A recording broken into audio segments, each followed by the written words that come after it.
नमस्कार दोस्तों, चैनल पर आपका स्वागत है, जहां हम दुनिया को हिला देने वाली कहानियों में गहराई से उतरते हैं। आज हम एयर इंडिया की फ्लाइट AI 171 बोइंग 787-8 ड्रीमलाइनर की दिल दहला देने वाली त्रासदी से निपट रहे हैं, जो 12 जून 2025 को अहमदाबाद, भारत से उड़ान भरने के कुछ सेकंड बाद ही दुर्घटनाग्रस्त हो गई थी, जिसमें 240 से अधिक लोगों की जान चली गई थी। यह एक ऐसी आपदा है जिसने हम सभी को झकझोर कर रख दिया है, और विमानन उत्साही, अन्वेषक और जिज्ञासु दिमाग के रूप में हम एक ज्वलंत प्रश्न पूछ रहे हैं। इस आपदा का कारण क्या था?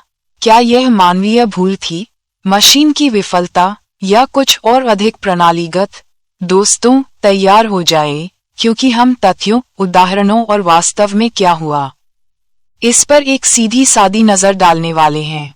यदि आप सच्चाई को उजागर करने के लिए तैयार हैं, तो लाइक बटन दबाएं, सब्सक्राइब करें और चलिए शुरू करते हैं। आइए दोस्तों, हम पहले एक मूल सत्य से बात शुरू करें। उसके पहले आपको बता देते हैं कि एयर इंडिया प्लेन क्रैश मामले में भी वही होते दिख रहा है, जो अमूमन विश्व में हर प्लेन क्रैश मामले के बाद जो होता है, यानी कि सरकार और फ्लाइट कंपनी सारी गलती पायलट पर डाल देती है अपना पल्ला मामले से छुड़ाने के लिए। दोस्तों, पायलट तो जिंदा बचता नहीं है, तो यह बहुत आसान होता है कि सरकार और विमानन कंपनी मृत पायलट पर सारा मामला डाल दे और खुद बच निकले। और यही बात एयर इंडिया प्लेन क्रैश में भी हो रही है, जिसमें आप देख रहे होंगे कि सरकारी नियंत्रण में आने वाला एयर ट्रैफिक कंट्रोल विभाग पायलट की गलती की बात मीडिया में फैलाने की कोशिश कर रहा है। लेकिन दोस्तों, अब हम आ चुके हैं आपके सामने जनता के न्याय की बात करने, और हम बिल्कुल कभी भी ऐसा नहीं होने देंगे जिससे सरकार, प्रशासन और बड़ी बड़ी कंपनियां आपके साथ अन्याय करे। तो दोस्तों, आइए पहले हम उस सत्य की बात कर ले जिसके बारे में हम पहले जिक्र कर रहे थे, और वो यह है कि विमानन इतिहास में हर विमान दुर्घटना दो प्रमुख घटकों, मनुष्य और मशीन पर निर्भर करती है। विमान अपने आप नहीं उड़ते और वे तब तक दुर्घटनाग्रस्त नहीं होते जब तक कि उन्हें चलाने वाले इंसान या मशीन में कोई गड़बड़ी न हो, चाहे वह पायलट का गलत फैसला हो, मैकेनिक की लापरवाही हो या कोई भयावह यांत्रिक विफलता हो। हर विमानन आपदा इन दो तत्वों की ओर इशारा करती है। एयर इंडिया दुर्घटना भी इससे अलग नहीं है। लेकिन यहाँ ट्विस्ट है, इस बार मानवीय भूल दोषी नहीं लगती। तो क्या बचा है? आइए जानें। इसे साबित करने के लिए आइए कुछ ऐतिहासिक दुर्घटनाओं पर नजर डालते हैं। 1977 में टेनेरिफ हवाई अड्डे की आपदा में दो बोइंग 747 एक धुंध भरे रनवे पर टकरा गए, जिसमें 583 लोग मारे गए। कारण मानवीय भूल, एयर ट्रैफिक कंट्रोलर और पायलटों के बीच गलत संचार, साथ ही एक पायलट के समय से पहले टेक ऑफ निर्णय के कारण ये त्रासदी हुई। मशीनें ठीक थी, विमान के पिछले प्रेशर बल्कहेड की दोषपूर्ण मरम्मत के कारण उड़ान के बीच में विस्फोटक विसंपीड़न हुआ। पायलटों ने बहादुरी से मुकाबला किया, लेकिन यांत्रिक विफलता बहुत ज्यादा थी। 2009 में एयर फ्रांस की फ्लाइट 447 अटलांटिक में गिर गई, जिसमें 228 लोग मारे गए। ये दोनों का मिश्रण था। जमी हुई पिटोट ट्यूब ने गलत एयर स्पीड डेटा दिया, मशीन की विफलता और पायलटों की गलत प्रतिक्रिया ने विमान को स्टॉल में भेज दिया। ये मामले बताते हैं कि हर दुर्घटना में मानवीय गलत कदम, मशीन की खराबी या दोनों शामिल होते हैं। तो एयर इंडिया की फ्लाइट AI 171 कहाँ फिट बैठती है? 12 जून 2025 को लंदन गेटविक के लिए आपातकालीन निकास के पास बैठा केवल एक यात्री बच गया। विमान लिफ्ट खोने और दुर्घटनाग्रस्त होने से पहले केवल 625 फीट की ऊंचाई पर पहुंचा, जिससे आग का गोला बन गया, जिससे बचने की बहुत कम संभावना थी। ये बीच में उड़ान भरने की समस्या या लैंडिंग में गड़बड़ी नहीं थी। ये टेक ऑफ के कुछ ही पल बाद हुआ, जो तुरंत होने वाली किसी भयावह घटना की ओर इशारा करता है। क्या ये पायलट की गलती थी या विमान की? चलिए मानवीय पहलू पर बात करते हैं। पायलट अनुभवी थे, जिन्हें उड़ान के हजारों घंटे का अनुभव था। बोइंग 787 एक परिष्कृत विमान है, और एयर इंडिया के पायलटों को कठोर प्रशिक्षण दिया जाता है। समाचार चैनलों पर उद्धृत एक पूर्व वरिष्ठ पायलट सहित विशेषज्ञों ने कहा कि विमान के अचानक नीचे उतरने से पहले टेक ऑफ परफेक्ट लग रहा था। गलत फ्लैप सेटिंग या समय से पहले गियर वापस लेने जैसी पायलट की गलतियों का कोई सबूत नहीं है, जो टेक ऑफ के दौरान आम मानवीय गलतियां हैं। बोइंग 787 एक इंजन पर उड़ सकता है, जिसका अर्थ है कि पायलटों को एक इंजन की विफलता को संभालना चाहिए था। टेक ऑफ के कुछ सेकंड बाद जारी किए गए मेडे कॉल से पता चलता है कि उन्होंने एक आपात स्थिति देखी, लेकिन उनके पास कार्रवाई करने का समय नहीं था। यह मानवीय भूल का मामला नहीं है, यह अचानक हुई भयावह विफलता है जिसने अनुभवी पायलटों को भी असहाय बना दिया। द इंडिपेंडेंट की रिपोर्ट के अनुसार उड़ान भरने से पहले फ्लैप सेटिंग को कई बार मैन्युअल रूप से जांचा जाता है। अगर फ्लैप गलत होते तो इसे पकड़ लिया जाता। विमान ने सामान्य रूप से उड़ान भरी, लेकिन फिर लिफ्ट खो दी, जो पायलटों के नियंत्रण से परे किसी चीज की ओर इशारा करता है। ये पायलट नौसिखिए नहीं थे, वे पेशेवर थे। इसलिए अगर यह मानवीय भूल नहीं है तो हमारे पास मशीन ही बची है। अब बात दिलचस्प हो जाती है। दोस्तों, दुर्घटना मशीन की त्रुटि की ओर इशारा करती है, जो संभवतः विमान के इंजन से जुड़ी है। बोइंग 787-8 में 2 इंजन होते हैं, आमतौर पर जीई एयरोस्पेस गेन्स या रोल्स रॉयस ट्रेंट 1000। दोनों ही विश्वसनीयता के लिए जाने जाते हैं। फिर भी CNN न्यूज 18 और स्काई न्यूज जैसे स्रोत संभावित कारण के रूप में दोहरे इंजन की विफलता का सुझाव देते हैं। ये चौंकाने वाला है क्योंकि 787 एक इंजन पर उड़ान भर सकता है। यहाँ तक कि टेक ऑफ के दौरान भी दोनों इंजनों का एक साथ विफल होना दुर्लभ है। जब तक कि कुछ भयावह न हो जाए। विमान केवल 625 फीट की ऊंचाई पर पहुंचा और केवल 174 नॉट्स की गति तक पहुंचा, ड्रीमलाइनर के लिए अपेक्षित गति से बहुत कम। विशेषज्ञों ने अपर्याप्त इंजन थ्रस्ट का उल्लेख किया, जिसका अर्थ है कि इंजन शक्ति प्रदान नहीं कर रहे थे। दोनों इंजन क्यों विफल हो गए? जब इंजन थ्रस्ट का उत्पादन बंद कर देते हैं तो सबसे पहले ईंधन की आपूर्ति पर ध्यान देना चाहिए। 3 संभावनाएं हैं। ईंधन आपूर्ति में रुकावट, विफलता, खराब रखरखाव या दूषित ईंधन के कारण इंजन ईंधन प्रणाली में गड़बड़ी। अगर मलबे या तलछट ईंधन लाइनों को अवरुद्ध करते हैं तो इंजन में रुकावट आ सकती है। पंप, फिल्टर और वाल्व के साथ 787 की ईंधन प्रणाली को नियमित निरीक्षण की आवश्यकता होती है।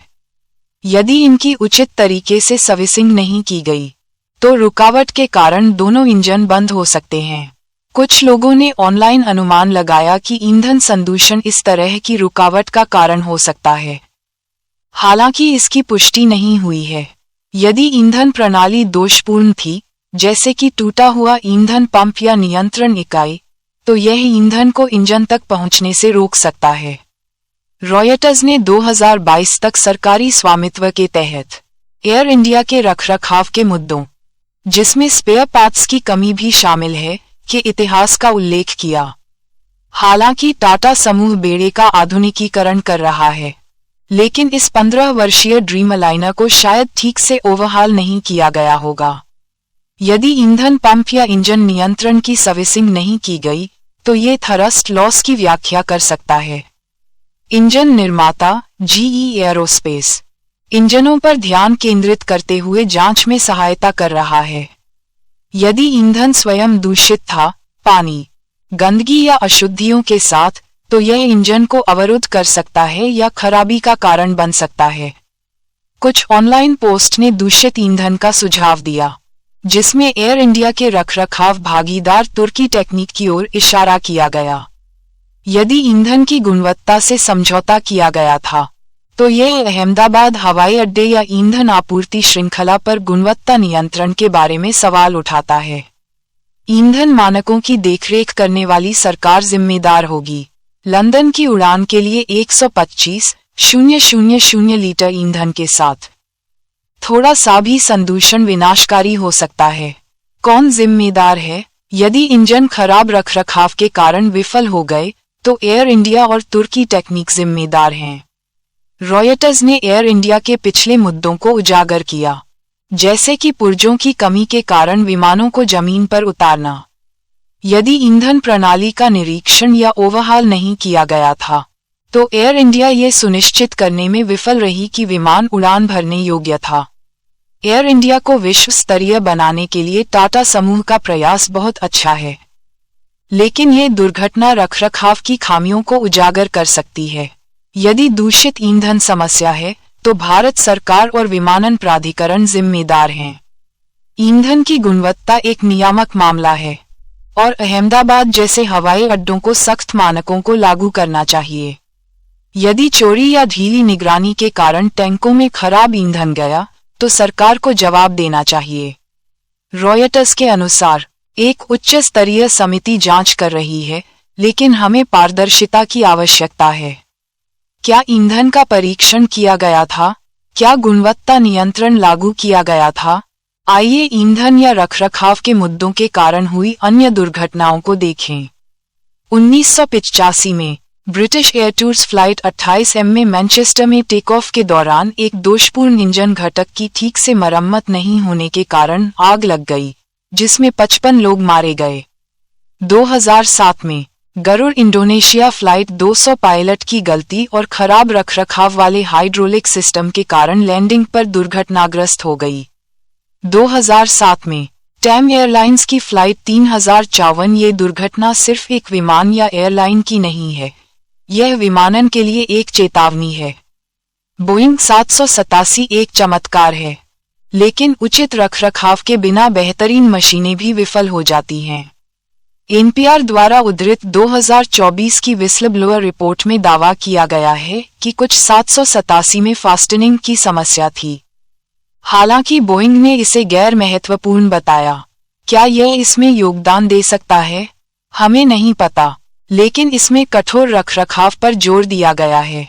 इंडियन एक्सप्रेस ने उल्लेख किया कि आपदाओं में अक्सर जटिल कारक शामिल होते हैं, मानवीय, तकनीकी, पर्यावरणीय और संगठनात्मक। जबकि मानवीय त्रुटि से इनकार किया जाता है, संगठनात्मक विफलताएं, जैसे कि रखरखाव में लापरवाही या ईंधन जांच, इसका कारण हो सकती हैं। उम्मीद है कि यूके और यूएस के समर्थन से भारत का विमान दुर्घटना जांच ब्यूरो सच्चाई को उजागर करेगा। दोस्तों, ये त्रासदी जवाब मांगती है। यदि रखरखाव विफल रहा, तो एयर इंडिया को अपनी कार्यप्रणाली को सुधारना चाहिए। यदि ईंधन दूषित था, तो सरकार को गुणवत्ता नियंत्रण को कड़ा करना चाहिए। हम खोए हुए 241 लोगों को वापस नहीं ला सकते, लेकिन हम भविष्य में दुर्घटनाओं को रोककर उनका सम्मान कर सकते हैं। जागरूकता फैलाने के लिए इस वीडियो को शेयर करें। अपने विचार कमेंट करें। क्या ये रखरखाव है या ईंधन? जांच के दौरान अपडेट के लिए नोटिफिकेशन बेल को दबाएं। एयर इंडिया और सरकार से पारदर्शिता की मांग करें। पीड़ितों के परिवार जवाब के हकदार हैं। इस गहन चर्चा में शामिल होने के लिए धन्यवाद। दोस्तों, आइए सुरक्षित आसमान के लिए प्रयास करते रहें। जिज्ञासु बने रहें, सूचित रहें और सुरक्षित रहें। Sign off. हमारे विचारशील दर्शकों, हम महत्वपूर्ण मुद्दों और विषयों को आपके सामने स्पष्ट और समय बचाने वाले तरीके से लाने के लिए कड़ी मेहनत करते हैं। इसलिए कृपया लाइक, शेयर और सब्सक्राइब करें और हमारी टीम को प्रेरित करें और इस महत्वपूर्ण विषय पर अपने विचार भी कमेंट करें। कृपया हमारी वेबसाइट vopglobal.org पर जाएं और अपनी आवाज उठाएं। साथ ही हमारी वेबसाइट पर उपलब्ध अपना वॉलंटियर प्रेस कार्ड डाउनलोड करके हमारे साथ जुड़ें और अपने विचार और समाचार साझा करें। Team digital media, voice of the people international.